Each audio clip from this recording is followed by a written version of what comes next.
In this video, I'll show you how to disconnect a domain from Replit step by step. First, go to the Replit website and log in to your account. After logging in, you can open your project or go directly to the Replit settings panel. Now go to your profile. Inside your profile, you will find the list of domains connected to your account. Find the domain you want to disconnect. Now click on Remove or Disconnect Domain. After clicking, the domain will be removed from your project.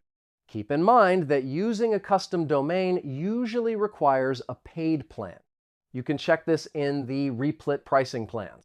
If you are using the free plan, your site will use the default Replit domain ending in .replit.app. If you subscribe to a paid plan in the future, you can connect or change your domain in the deployments or publications section of your project. Done.